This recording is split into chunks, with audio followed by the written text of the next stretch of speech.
और गुरुर्देव परः गुरु साक्षात् परब्रह्मा तस्मै श्री गुरवे नमः। आनन्दमानन्दकरं प्रसन्नं ज्ञानस्वरूपं निजभावयुक्तं योगीन्द्रमैड्यं भवरोगवैद्यं श्रीमद्गुरुं नित्यं स्मरामि। श्रीमद्गुरुं नित्यमहं स्मरामि। श्रीमद्गुरुं नित्यमहं स्मरामि। योऽन्तः प्रविश्य मम वाचमिमां प्रसुप्तां सञ्जीवयत्यखिलशक्तिधरा स्वधाम्ना अन्यांश्च हस्तचरणश्रवणत्वगादीन् प्राणान्नमो भगवते पुरुषाय तुभ्यं। प्राणान्नमो भगवते पुरुषाय तुभ्यं। प्राणान्नमो भगवते पुरुषाय तुभ्यं। तो सभी को नमो नमः। वैदिक प्रतिष्ठान में आप सभी का हार्दिक स्वागत करते हैं। आप सभी को सुनाई दे रहा है? सभी को राधे राधे। राधे राधे। सभी को सुनाई दे रहा है। चर्चा प्रारंभ करते हैं फिर। जी बिल्कुल।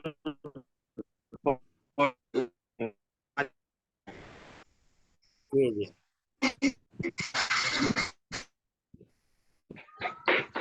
तो जी गुरु जी। हम पिछले क्लास में हम लोग अध्ययन कर रहे थे मेडिकल एस्ट्रोलॉजी के विषय में।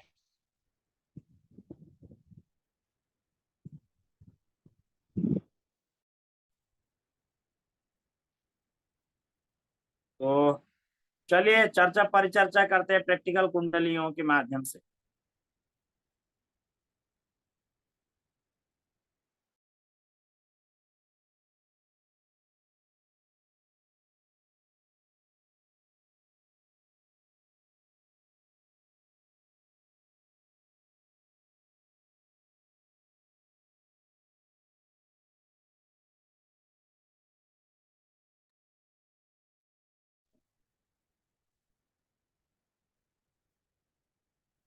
ये एक व्यक्ति का है, डेट ऑफ बर्थ नोट कर लीजिए। 28 तारीख 4 महीना 1998 शाम को 7:20 बालोद इंडिया। शिवेंद्र नाम है, अस्थमा साइनस और बीपी लो रहता है इस जातक का। तो कुंडली में हम लोग पहले सूत्र को भी पढ़ेंगे और फिर स्टडी करेंगे और सूत्र भी बता दूंगा, ठीक है? तो सभी लोग एक काम करिए, सुनाई दे रहा है मेरे को? एक बार सूचित करिए। जी गुरु जी। तो इनका डेट ऑफ बर्थ नोट कर लीजिए। 28 तारीख 4 महीना 1998 शाम को 7:20 बालोद इंडिया। और इनका ब्रैकेट में डालिए, इनको अस्थमा हुआ है, साइनस और बीपी लो हुआ है इस जातक को। तो इनका कुंडली ये बन के आता है। एक पेज में कुंडली भी बना लीजिए सभी लोग। बना लिए कुंडली?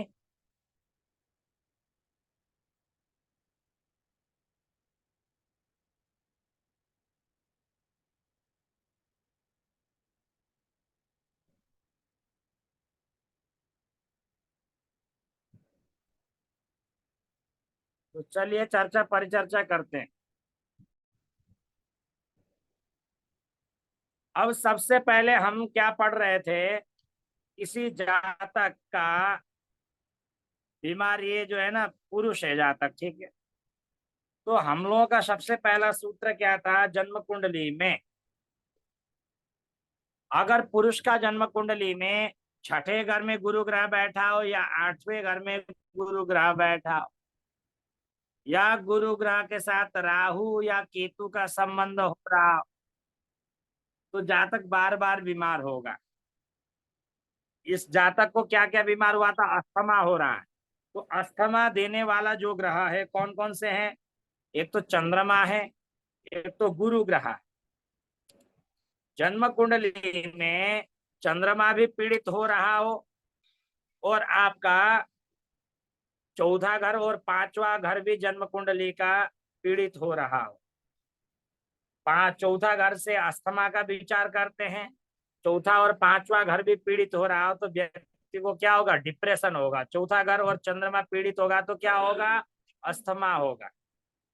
तो जन्म कुंडली में सबसे पहले हम लोग ने पढ़े थे कि चंद्रमा कौन कौन से घर में, छठे घर में, आठवें घर में या 12वें घर में चंद्रमा बैठा होगा तो चंद्रमा 100% पीड़ित होगा। ठीक है।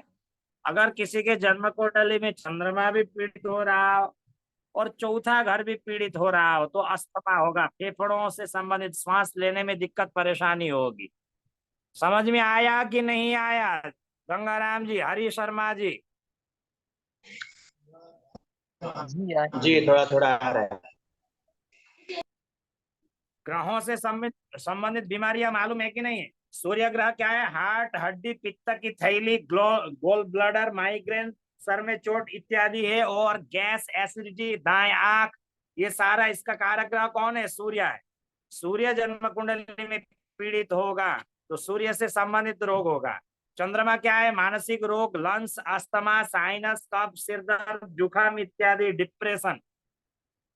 समझ में आ रहा है कि नहीं आ रहा है? जी अब चंद्रमा, अब इसमें हमें शरीर के अंगों को भी ध्यान देना है।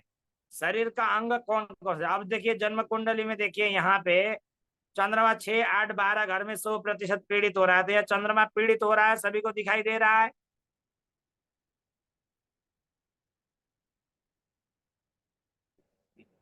यस नो कुछ तो बोलिए। जी दिखाई पड़ रहा है जी। अब इस चंद्रमा के ऊपर गुरु ग्रह का दृष्टि है, कहीं से देखिए नहीं है, तो चंद्रमा पीड़ित हो रहा है, बचाव कहीं से नहीं मिल रहा है। और चंद्रमा किसी भी प्रकार से इसको बल नहीं मिल रहा है। अब यहाँ आप देखेंगे चौथा घर का मालिक शनि ग्रह, एक तो सूर्य के सामने जाकर के अस्त होकर के बैठा हुआ है, और 0, 1 या 2 डिग्री में कोई ग्रह होगा तो पिछले घर का फल देगा। तो शनि भी आपका चौथा घर का स्वामी आपका छठे घर में भी चला गया कि नहीं गया, और 7वें घर में 1 डिग्री में है, सूर्य के नजदीक होने के कारण अस्त हो रहा है, कमजोर स्थिति में बैठा है। समझ में आया कि नहीं आया बोलिए। जी गुरु जी। यहाँ देखिए शनि ग्रह सूर्य का भी शत्रु है शनि, मंगल का भी शत्रु है शनि। मंगल शनि को सम मानता है लेकिन शनि मंगल को शत्रु मानता है। तो यहाँ शत्रु के साथ बैठा है, पीड़ित हो रहा है, 1 डिग्री में होकर के ये छठा घर में भी जाकर के बैठा। अर्थात जन्म कुंडली के छठा, 8वां, 12वां घर में जो है, इस घर का स्वामी 6, 8, 12 में बैठ जाए तो कमजोर माना जाएगा। छठा घर छोटी मोटी बीमारियों का घर है और 8वां घर लंबी बीमारियों का घर। तो इस जातक को अस्थमा क्यों हुआ, क्योंकि जातक का चंद्रमा पीड़ित हो रहा है। दूसरा, शनि जो है आपका छठे घर में भी चला गया, चौथा घर में 10 नंबर की राशि मकर राशि और 5वां घर का कुंभ राशि का मालिक का स्वामी कौन है, शनि, जाकर के छठे घर में बैठ करके पीड़ित हो रहा है। ये सुरेंद्र जी म्यूट कर लीजिए।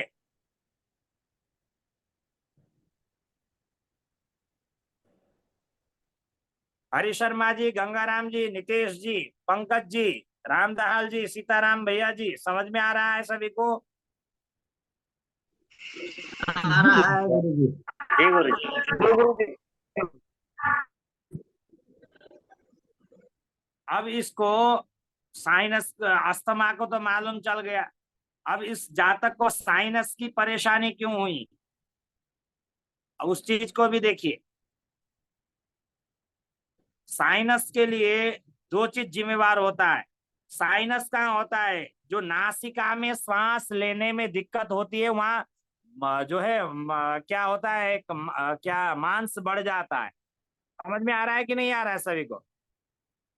साइनस जो होता है नाकों में जो है ना, मांस आने के कारण वहां कुछ श्वास नली में अवरुद्ध उत्पन्न कर देता है, जिसके कारण एलर्जी होता है, बार बार जो है वो चीज होता है। तो साइनस क्या है, लग्न पीड़ित हो रहा हो और चंद्रमा 6, 8, 12 भाव में जाकर के पीड़ित हो रहा हो तो साइनस होता है। तो यहाँ देखिए लग्न तुला राशि का स्वामी ग्रह कौन है, शुक्र, छठे घर में जाकर के बैठ गया और 0 डिग्री में होने के कारण यहाँ भी आ गया शुक्र, केतु ग्रह के साथ भी पीड़ित हो रहा है। और यहाँ बैठा हुआ शुक्र, इधर पापी ग्रह 3 बैठे हैं, इधर पापी ग्रह एक केतु बैठा है, तो इधर पाप कर्तरी दोष में भी फंसा हुआ है शुक्र ग्रह। पाप कर्तरी का तात्पर्य क्या होता है, जन्म कुंडली में सूर्य और मंगल और शनि, राहु और केतु, ये 5 ग्रह को पापी ग्रह माना गया। ठीक है, गुरु ग्रह और शुक्र ग्रह को शुभ ग्रह माना गया है। और बुध ग्रह शुभ ग्रहों के साथ बैठेगा तो शुभ होगा, पापी ग्रहों के साथ बैठेगा तो पापी होगा। जैसा संगत वैसा रंगत। समझ में आ रहा है सभी को? यस नो बोलते रहिए। जी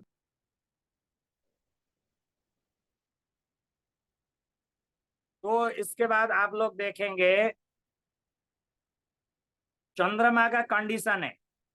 चंद्रमा सूर्य ग्रह से 2 घर आगे 2 घर पीछे होगा तो पापी होगा। ये जो सूर्य बैठा है इससे 2 घर आगे और 2 घर पीछे होगा तो चंद्रमा पापी होगा।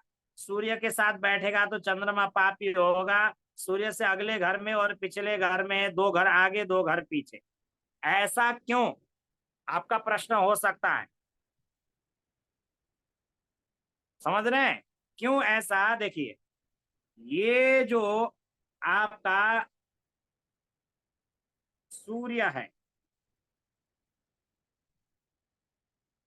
ये आपका पृथ्वी है, पृथ्वी का चारों ओर प्रदक्षिणा कौन कर रहा है, चंद्रमा।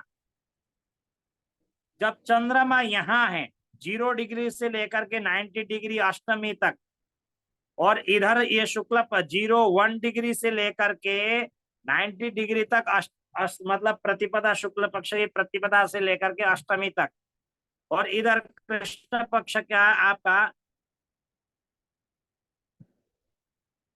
सप्तमी से आपका शुक्ल पक्ष का अष्टमी तक, और शुक्ल पक्ष के अष्टमी से लेकर के कृष्ण पक्ष का सप्तमी पर्यंत जो होगा, ठीक है, इधर का आपका शुभ होगा, क्योंकि यहाँ पूर्णिमा होता है तो इधर चंद्रमा का कला अधिक विकसित होता है।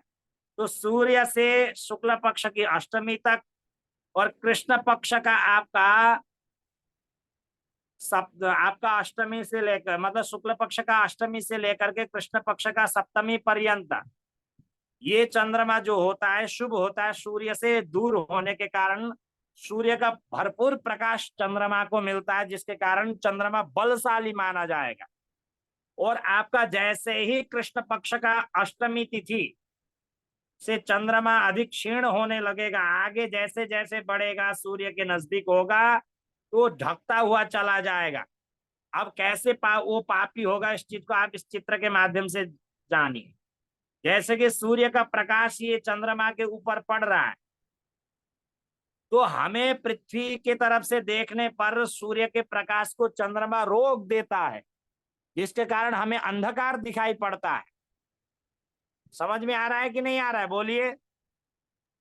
जी गुरु जी। जी जी गुरु जी यार। जब पूर्णिमा की तरफ होगा कंडीशन में, तो क्या होगा, सूर्य के प्रकाश इधर पड़ेगा तो हम पृथ्वी से देखने पर भी इधर ही पड़ेगा, जिसके कारण उसको पूर्णिमा कहेंगे। सूर्य के नजदीक होगा चंद्रमा तो पूर्णिमा होना चाहिए, अमावस्या क्यों हो रहा है? आप लोगों का प्रश्न ये भी हो सकता है जो बिल्कुल नए हैं। क्योंकि सूर्य के प्रकाश को रोक देता है चंद्रमा, और सूर्य से, पृथ्वी से हमें देखने पर हमें अंधकार दिखाई देता है, तो इसलिए अमावस्या होता है सूर्य से नजदीक चंद्रमा होने से। तो ये जो है कृष्ण पक्ष का अष्टमी लेकर के नवमी, दशमी, एकादशी, द्वादशी, त्रयोदशी, चतुर्दशी और अमावस्या में पूर्ण अंधकार हो जाता है, कला क्षीण होते जाता है। फिर शुक्ल पक्ष का प्रतिपदा से लेकर थोड़ा थोड़ा थोड़ा विकसित होता है, तो सप्तमी पर्यंत जो होगा आपका अशुभ माना जाएगा। कृष्ण पक्ष का अष्टमी से लेकर के शुक्ल पक्ष का सप्तमी पर्यंत को अशुभ मानेंगे, और शुक्ल पक्ष का अष्टमी से लेकर के कृष्ण पक्ष का सप्तमी पर्यंत को शुभ मानेंगे। समझ में आया सभी को?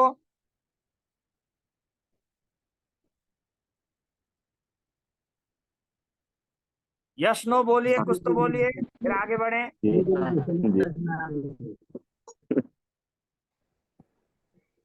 मेरा ही साउंड कम है या आप लोगों का साउंड कम है? थोड़ा सा जोर से बोलिए। जी गुरु जी समझ आ रहा है। चलिए, अब ये चीज आपको देखना होगा। अब इस जातक को साइनस क्यों हुआ? तो साइनस में देखिए, शुक्र ग्रह आपका यहां जाकर के बैठा हुआ।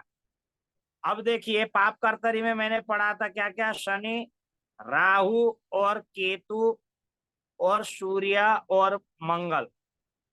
अब इनको पापी क्यों माना गया, इस चीज को समझ लीजिए। क्योंकि शनि, राहु, केतु तो पापी हैं, सभी को मालूम है। सूर्य राजा है, राजा क्रूर होता है हमेशा, अच्छा नहीं होता है। मंगल ग्रह सेनापति, वो भी क्रूर होता है, दूसरों को क्या करता है, दूसरों को सजा देता है। इसलिए तो कर्तरी का तात्पर्य संस्कृत में होता है कैंची। कैंची के बीच में जो भी आता है तो उसको कैंची क्या करता है, काट देता है। एक तो शुभ कर्तरी होता है और एक पाप कर्तरी होता है। कर्तरी का तात्पर्य काटना, कैंची को कर्तरी कहते हैं। तो मान लीजिए इधर पापी ग्रह आप देखेंगे सूर्य, मंगल और शनि है, तो इधर कैंची बना, और इधर केतु एक पापी ग्रह कैंची बना। गुरु भी एक शुभ ग्रह है, लेकिन इधर भी एक शुभ ग्रह होता है, बल मिलता है, लेकिन कोई शुभ ग्रह नहीं है। तो पाप कर्तरी के बीच में जो घर फंस जाता है या जो ग्रह आपका फंस जाता है, तो उसके बलों में कमी आती है, उसका पावर को कम कर देते हैं। समझ रहे हैं बात को? जी जी गुरु जी। तो यहाँ क्या कर रहा है कि शनि, सूर्य, मंगल और केतु मिल करके बुध और शुक्र के पावर को कमजोर कर दे रहे हैं। तो और छठा घर को भी कमजोर कर दे रहे हैं। तो इसलिए इस जातक को क्या हो रहा है, लग्न का स्वामी ग्रह, 7 नंबर का स्वामी ग्रह शुक्र ग्रह जाकर के 0 डिग्री में बैठा है, पाप कर्तरी दोष में फंसा है। और 0 डिग्री में होने के कारण अगले घर में, पिछले घर में भी चला गया। क्यों पिछले घर में चला गया? इसलिए पिछले घर में चला गया कि कोई भी ग्रह अगर 0 डिग्री में हो, 1 डिग्री में हो या 2 डिग्री में, तो पिछला घर का फल देगा। तो शुक्र ग्रह यहाँ का फल दे रहा है। तो केतु के साथ में बैठ करके भी शुक्र ग्रह पीड़ित हो रहा है। तो जिसलिए जातक को क्या हो रहा है, चंद्रमा भी पीड़ित है, लग्नेश भी पीड़ित हो रहा है। तो इसलिए जातक को साइनस हुआ। समझ में आया कि नहीं आया, बोलिए। जी गुरु जी आया। जी गुरु जी समझ में आया। अब इसको अस्थमा क्यों हुआ? चंद्रमा भी पीड़ित हो रहा है, चौथा घर का स्वामी ग्रह शत्रु ग्रह के साथ बैठा है, और अस्त भी होकर के बैठा है। अस्त का तात्पर्य क्या है, समझ लीजिए। कोई भी ग्रह के सामने हैच चिन्ह बनता है तो अस्त है, स्टार का चिन्ह लिखा होगा तो बकरी होगा। अब हमेशा देखिए, बकरी का तात्पर्य उल्टा चलता है हमेशा। राहु केतु सदैव उल्टा चलता है, जिसको बकरी कहेंगे।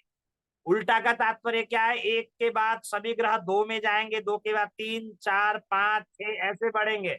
लेकिन ये उल्टा चलेगा, 1 में है तो 12 में आएगा, 12 में है तो 11 में आएगा, 11 में है तो 10 में आएगा, ऐसे।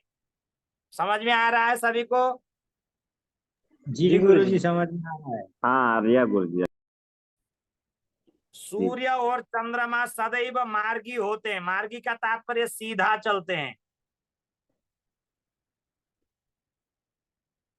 सूर्य जैसे कि यहाँ सदैव सीधा चलेगा, सूर्य और चंद्रमा कभी भी उल्टा नहीं चलेगा। ठीक है। अब उसके बाद बचे हुए ग्रह कौन कौन होंगे? मंगल, बुध, गुरु, शुक्र और शनि, ये बकरी भी होते हैं, मार्गी भी होते हैं, सीधे भी चलते हैं, कभी उल्टे भी चलते हैं। सीधे चलने को रास्ते को मार्गी कहते हैं, उल्टे चलने रास्ते को मार्गी कहेंगे। तो बकरी ग्रह दो होते हैं, सदैव उल्टा चलते हैं, राहु केतु। मार्गी ग्रह सूर्य चंद्रमा कभी भी बकरी नहीं होते। और बचे 5 ग्रह ये आपके बकरी भी होते हैं, मार्गी भी होते हैं। ठीक है, समझ में आ गया सभी को? हाँ गुरु जी, ये अब तो आ गया। यहाँ अस्त लिखा है, अस्त का तात्पर्य समझेंगे। अस्त का तात्पर्य क्या होता है कि जैसे कि मान लीजिए दिन में आपने बड़े से बड़े सैटेलाइट में बड़े से बड़े आपने हैलोजन जलाइए, बड़े से बड़े लाइट इत्यादि जो भी जलाइए, लेकिन वो सभी बल्ब का प्रकाश, हैलोजन का जो प्रकाश है, सूर्य के प्रकाश में विलीन होगा, वो प्रभावहीन हो जाएगा। और रात को आप जो है मोबाइल का टॉर्च भी जलाइए, पूरा प्रकाश दिखाई देता है। तो सूर्य एक स्वयं बड़ा ऊर्जा ग्रह है, प्रकाशवान ग्रह है। उसके सामने गुरु, चंद्रमा और बुध। गुरु 11 डिग्री के आसपास में आ जाए, चंद्रमा 12 डिग्री के आसपास आ जाए, बुध ग्रह 13 डिग्री के आसपास आए तो अस्त होगा। लिख लीजिएगा सभी को, अस्त कौन सा ग्रह कितने डिग्री के आसपास में अस्त होगा, उस चीज को आप जान पाएंगे।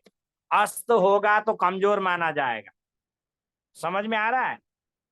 जैसे कि मान लीजिए आसाम में प्रसिद्ध मंदिर है कामाख्या मंदिर, विश्व प्रसिद्ध है क्योंकि सिद्ध शक्तिपीठ है। अब उस कामाख्या मंदिर के सामने आप बड़े से बड़े कोई भी मंदिर बनाइए, वो आपका क्रेडिट नहीं ले सकता है जो कामाख्या मंदिर लेगा। उज्जैन महाकालेश्वर मंदिर के सामने कोई भी विशाल मंदिर बनवा दीजिए, लेकिन स्वयं ज्योतिर्लिंग है, आसपास में बन जितना भी करोड़ों पैसा खर्चा कर लीजिए, वो क्रेडिट नहीं ले पाएगा। तो सूर्य स्वयं प्रकाशवान ग्रह है, उसके सामने कोई भी ऐसा नक्षत्र, तारा, लाइट इत्यादि कोई भी नहीं है, वो सभी उसके प्रकाश में विलीन हो जाते हैं, उसका प्रभावहीन निस्तेज हो जाता है। जैसे कि प्रधानमंत्री आते ही मुख्यमंत्रियों का प्रभाव निस्तेज हो जाता है, उनका अधिक महत्व बढ़ जाता है। समझ में आ रहा है कि नहीं आ रहा है? जी गुरु जी, जी आ गुरु रहा है। जी। अब लिख लीजिए, ये सूत्र है, देखिए याद भी हो जाएगा। गुचाबू गुचाबू गुचाबू 3 बार बोलिए। और 11 12 13, 11 12 13, 11 12 13, अर्थात गुरु ग्रह, मान लीजिए यहाँ सूर्य ग्रह 14 डिग्री में बैठा है। अगर इसी राशि में गुरु ग्रह मान लीजिए 2 डिग्री से लेकर के 14 डिग्री के बीच में बैठा हो, वो गुरु ग्रह 11 डिग्री, तो 14 में कितना माइनस करेंगे तो 11 आएगा। 14 में 11 माइनस करेंगे 3 डिग्री के बाद ना, तो 4 डिग्री से लेकर के 14 डिग्री तक आपका 11 अंश हो जाएगा, गुरु अस्त हो जाएगा। और 14 डिग्री में फिर 11 डिग्री जोड़ लीजिए तो कितना होगा, लगभग आपका 24 डिग्री तक।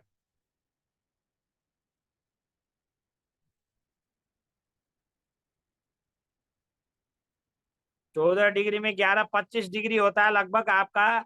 25 डिग्री तक आपका, अगर मान लीजिए सूर्य से आगे हो गुरु या सूर्य से पीछे हो, आपका 3 डिग्री में, 3 से लेकर के आपका 14 डिग्री में लेकर के 3 डिग्री से लेकर के 25 डिग्री के बीच में अगर सूर्य ग्रह के यहाँ बैठा होगा, तो गुरु ग्रह ग्रह क्या हो जाएगा, अस्त हो जाएगा। समझ में आया?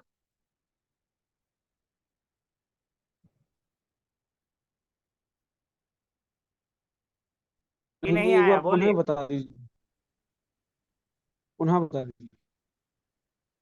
सूर्य ग्रह जितने डिग्री पर बैठा है, उस डिग्री से चाहे गुरु ग्रह आगे 11 डिग्री में बैठे या आपका 11 डिग्री पीछे में बैठे, तो गुरु ग्रह अस्त हो जाएगा। या सूर्य ग्रह 14 डिग्री में बैठा है, 14 में 11 माइनस करेंगे तो कितना होगा, 3। तो 3 डिग्री में हो गुरु ग्रह, चाहे 4 5 6 7 8 9 10 11 12 13 14, और 14 में फिर 11 जोड़ देंगे तो 25 डिग्री होगा। तो 25 डिग्री के अंदर गुरु ग्रह अस्त हो जाएगा। तो कहते हैं ना गुरु अस्त हो रहा है अभी। पूजा पाठ इत्यादि, घर बनाना इत्यादि, शुभ कार्य, व्रत बंध, विवाह इत्यादि नहीं करना चाहिए बोल करके बोलते हैं कि नहीं है? हरि शर्मा जी, सीताराम भैया जी, राम दाहाल जी, बोलते आचार्य हैं गौरव जी। बोलते हैं। हाँ, तो इसीलिए कहते हैं उस समय गुरु ग्रह अस्त हो, और दो ग्रह अस्त होने पर, गुरु और शुक्र ग्रह अस्त होने पर शुभ कार्य नहीं करते हैं। ठीक है गुरु जी। समझ में आ गया अस्त क्यों होता है, कैसे होता है?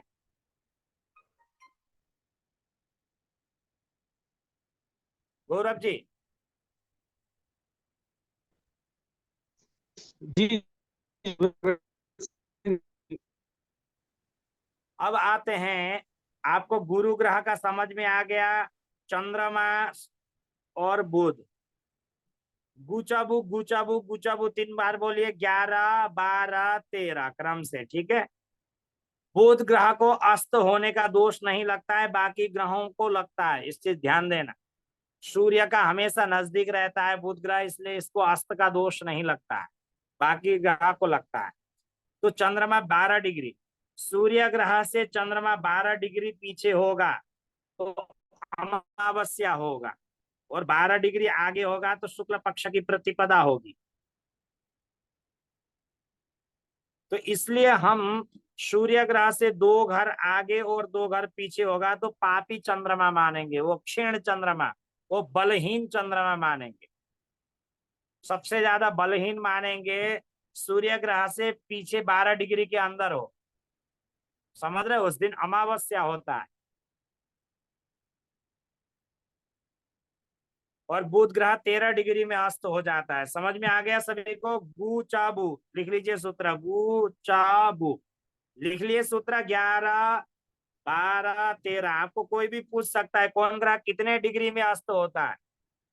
कोई ज्योतिष के प्रकांड विद्वान बोलते हैं ज्योतिष कितना अच्छा विद्वान है, आपको ये जानना हो तो कौन ग्रह कितने डिग्री में अस्त होता है वो पूछ लेना, मालूम चल जाएगा। अब दूसरा सूत्र है, जिसने शादी किया है अपने अपने सासू माँ को याद कर ले, नहीं तो होने वाली सासू माँ को याद कर ले। तो सा सु और माँ, ये सूत्र है दरअसल सासु माँ है। सा से शनि, सु से शुक्र, माँ से मंगल। अब इसको याद करने में दिक्कत होगा तो हमने सासू माँ रख दिया सूत्र। सा से शनि, सु से शुक्र, माँ से मंगल। समझ में आया? जी गुरु अब जी। इसका डिग्री है, शनि जो है एक पक्ष में 15 तिथियां होती हैं। लिख लीजिए, सूर्य ग्रह से शनि ग्रह 15 डिग्री के आगे पीछे होगा तो शनि ग्रह अस्त हो जाएगा। शनि एक पक्ष, हम 15 डिग्री लिखेंगे तो भूल जाएंगे, तो इसलिए मैंने सूत्र दिया शनि एक पक्ष में 15 तिथियां होती है। और शुक्र को दे दिया, शुक्र नवग्रह अर्थात 9 डिग्री, 9 ग्रह होते हैं तो 9 का तात्पर्य, नवग्रह का तात्पर्य 9 डिग्री। तो सूर्य से आसपास 15 डिग्री में चाहे आगे हो चाहे पीछे हो शनि अस्त हो जाएगा। शुक्र नवग्रह सूत्र है, 9 डिग्री के आगे पीछे होगा तो अस्त हो जाएगा। तो मंगल ग्रह जो है गणेश सहित षोडश मात्रिका, तो षोडश मात्रिका हम लोग पूजा करते हैं पंडित लोग, तो वहां षोडश मात्रिका 16 देवियों का पूजन करते हैं। शायद सीताराम भैया जी को मालूम होगा, तो हम लोग जो गोबर का बना करके 16